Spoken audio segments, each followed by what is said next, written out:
Halo bosku, assalamualaikum warahmatullahi wabarakatuh. Jumpa lagi dengan Om Jack. Semoga kalian diberikan kesehatan, mudah rezeki dan panjang umur. Baiklah, sesuai judul kita akan membahas bagaimana konter pemula dengan modal 4 juta bisa menghasilkan hingga 13 juta per bulan. Nah, tentunya ini bukan hal yang sangat mudah bagi konter-konter pemula, bagi pengusaha-pengusaha pemula. Tentunya kita perlu strategi khusus hingga menghasilkan hasil yang maksimal. Jadi apa saja yang perlu kita perhatikan sebelum kita membuka usaha konter? Pertama, ini ceritanya selain modal. Pertama, carilah tempat-tempat yang strategis. Jadi menurut pendapat saya, strategis itu dibagi dua. Pertama, strategis secara tempat, maksudnya tempat-tempat yang ramai dikunjung orang. Yang kedua, strategis secara harga, yaitu tempat-tempat di mana kompetitor kalian kurang atau bahkan tidak ada. Jadi carilah tempat yang strategis, di mana tempat-tempat tersebut sangat sering dikunjung orang. Kalau bisa tempat tersebut tidak ada konternya, sehingga kalian punya peluang yang besar.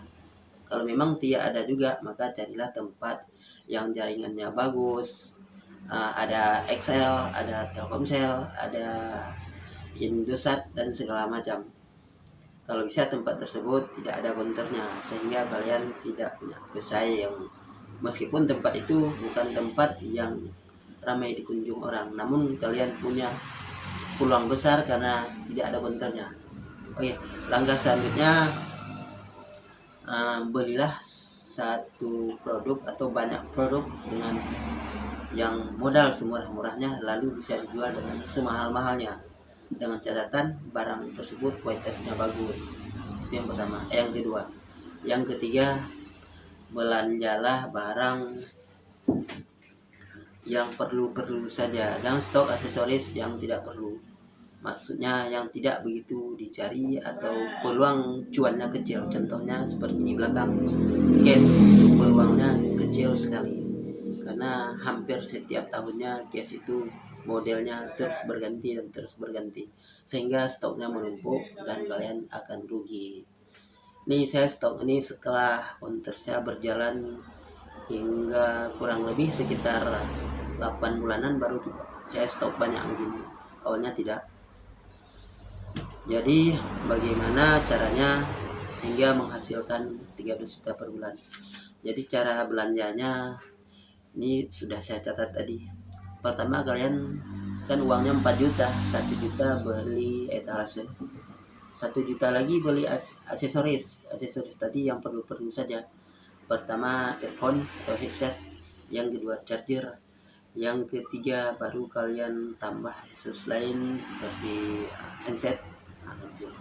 Jadi carilah barang-barang murah tapi kualitasnya bagus. Contohnya merek-merek yang kalian bisa beli murah, contohnya merek robot, Vivan. Oke, selanjutnya 1 juta lagi kalian pakai untuk isi saldo. Caranya jangan pakai chip, tapi pakailah server atau aplikasi-aplikasi pulsa yang menyediakan produk, sehingga kalian tidak kewalahan di modal. Jadi 1 juta untuk semua produk, pulsa misalnya, paket segala macam. Selanjutnya kalian 1 juta lagi beli voucher. Nah, voucher sama kartu perdana dan kartu paket itu 1 juta saja. Jadi totalnya jadi 4. Pertama etalase 1 juta, yang kedua aksesoris 1 juta, yang ketiga saldo multi chip 1 juta, yang keempat voucher dan kartu perdana.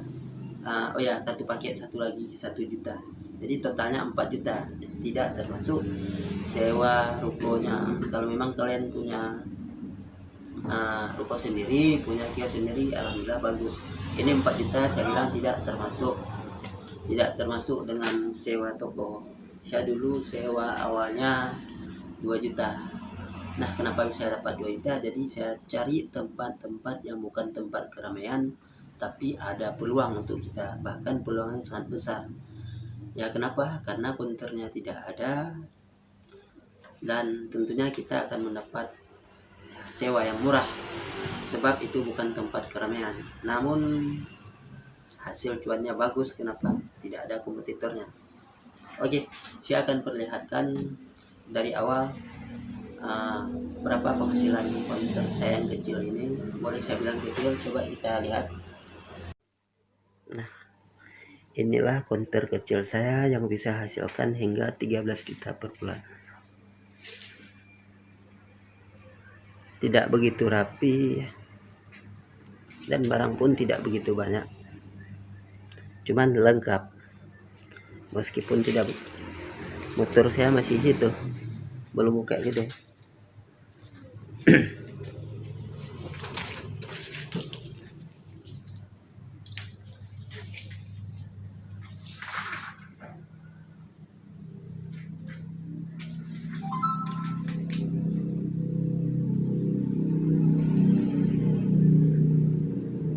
Bukan konter yang besar, tapi tentunya konter yang lengkap.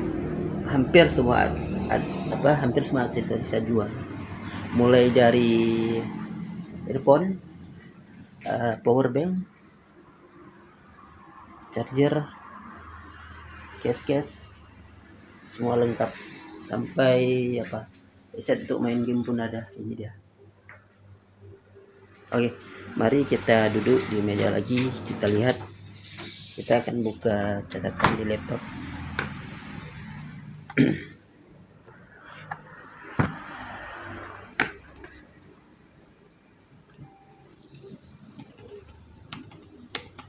Ini saya akan memperlihatkan dari Januari ya.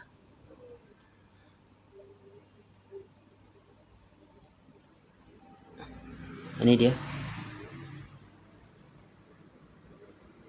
Januari 11.300.000, Februari turun, Maret naik lagi, April turun, Mei naik, Juni naik lagi, Juli turun, Agustus naik, September turun lagi. Ini tahun 2001. Tahun 2001. Saya bukanya 2020 bulan 8. Itu awalnya dengan modal kurang lebih 5 juta, tidak termasuk sewa toko. Itu dapatnya sekitar 4 juta bersih per bulan. Alhamdulillah diberi kelancaran.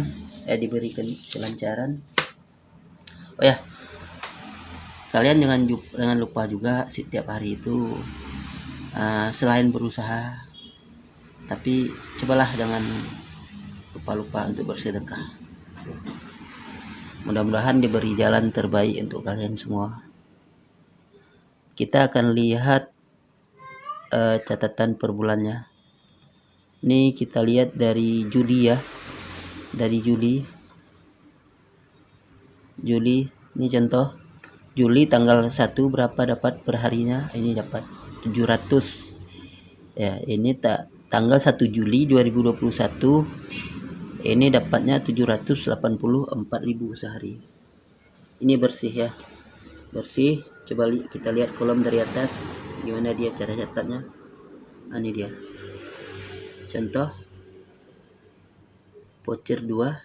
Modal 9. Jual 15. Untung 6.000. Jadi kolom laba ini adalah kolom untung. Ini dia. Ini komisi saya dapatkan dari, ini dia total komisi. Ini saya karena ada agennya, karena ada tim yang jualan pulsa, jadi saya dapat komisi sehari 50.000 sekian lah. Begitu juga hari selanjutnya di tanggal 2 Juli. Nah, dapatnya 456 dan seterusnya hingga tanggal 30. Hingga tanggal 31.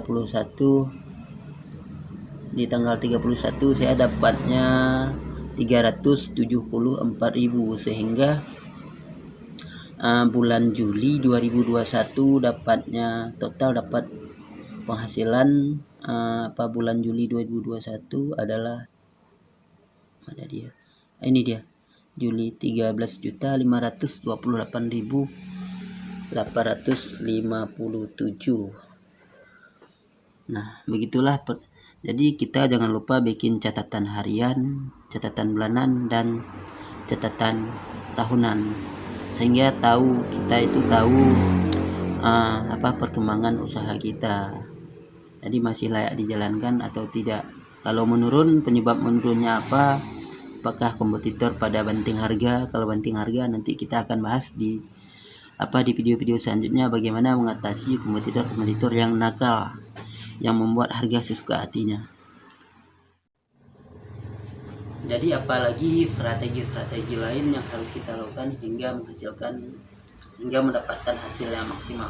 Yang pertama tadi yaitu strategis secara lokasi, strategis secara harga jual. Yang selanjutnya tadi, belilah barang semurah-murahnya dengan kualitas sebagus-bagusnya, lalu jual semahal-mahalnya. Terus berilah pelayanan yang maksimal. Kalau bisa, begitu pembeli datang, dia belum turun dari motor, coba beri sapaan, coba sambut dengan baik. Bang, singgah bang, misalnya. Jadi sebelum pembeli itu turun dari motor, sambutlah dengan baik. Itu salah satu pelayanan yang saya lakukan. Dan jangan lupa suruh dia duduk. Kalau memang gantian, Pak, Bu, duduk dulu. Jadi walaupun kita jual mahal, orang puas dengan pelayanan kita. Baiklah, itu saja. Nanti kita akan bahas pembahasan lain di video selanjutnya. Bye bye. Assalamualaikum warahmatullahi wabarakatuh.